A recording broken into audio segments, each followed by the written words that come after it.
Thanks, Noah. Right now we have clear skies and we are currently sitting at 83 degrees with a low for tonight of 62.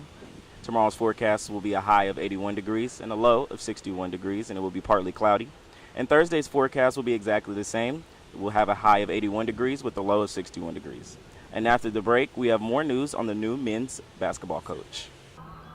What you see behind me is the Super Pit, home of the Mean Green men and women's basketball team. However, it is also the home of the Emergency Service Center, wherein service employees track storms and are on standby to alert any students of any severe weather.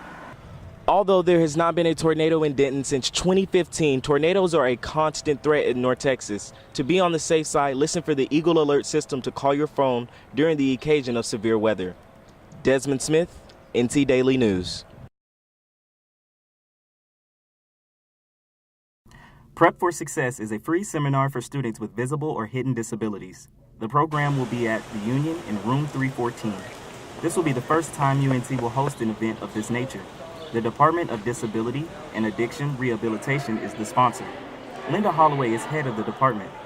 She got the idea from UNT students who are in the autism spectrum. So these students said they wanted help in learning how to get a job because unfortunately the employment rate for students with disabilities or anybody with a disability is still much less than the general population. According to the Office of Disability Employment Policy, only 20% of people with disability 16 and older were employed in February 2017, whereas the employment rate for people without disabilities is 68%. Topics will range from resume writing and understanding rights and responsibilities. Students will also hear from employers. Well, we have people from the Texas Workforce Commission. We have employers, Bank of America, Winco. So they're coming in to talk about what do employers look for. There will also be a panel of students with disabilities to talk about how they deal with disabilities out in the workforce.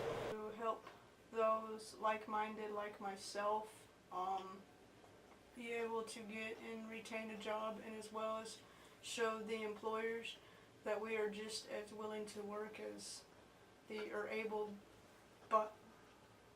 body employees that they have, or the able-minded employees as well. The seminar will have 4 sessions on Friday from 8 a.m. through 3 p.m. The seminar is for all students and not just those for disabilities.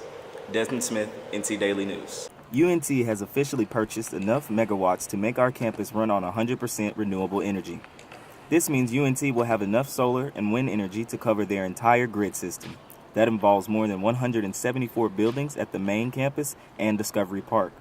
All this was made possible by the Committee of the Mean Green Fund, a student-led organization that evaluates proposals for sustainability from the UNT community and the We Mean Green Fund.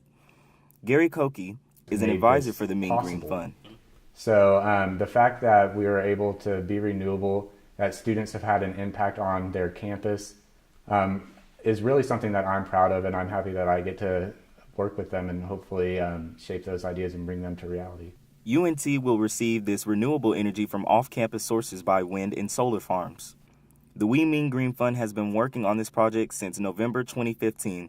Monica Garcia is a member of the We Mean Green Fund. She is proud of what the committee has done so far. And I think it really shows how much of an impact students can have, not just by making UNT and completely sustainable on renewable energy, but it just shows the power of what students can do.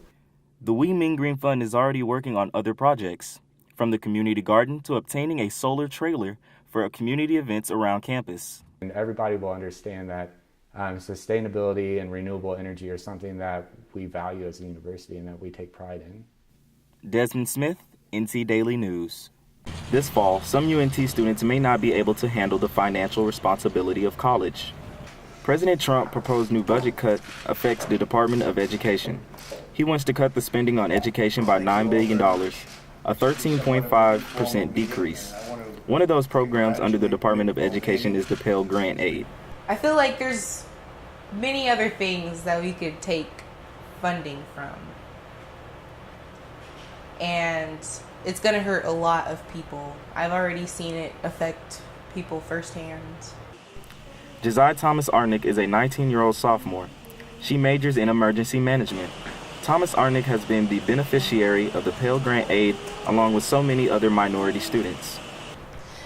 I have been receiving federal aid since I first started college. So for the last 2 years, this is going to be my 4th semester on federal aid. Thomas Arnick is now worried about losing her Pell Grant aid. At this point, she's not sure how she will continue paying for college. Her worry started when her FAFSA account was selected for verification. And it's taken weeks. I filled out the paperwork like a month ago, and I'm still waiting to hear back from FAFSA. So now I'm worried because I don't know if I'm going to get everything that I need, and that's going to affect all aspects of my life as I know it. I have 0 family contribution. According to collegescholarships.org, the Pell Grant aid is one of the best sources for grants for minority students. Taking that away is going to disable a lot of people. I've already seen it affect people firsthand. If Thomas Arnick says if she could speak to President Trump, she already knows what she would say. Why do you feel like minority students should be the first ones to be cut off when time and time again we have breakthrough after breakthrough coming from the people that you constantly devalue? For NC Daily News, I'm Desmond Smith.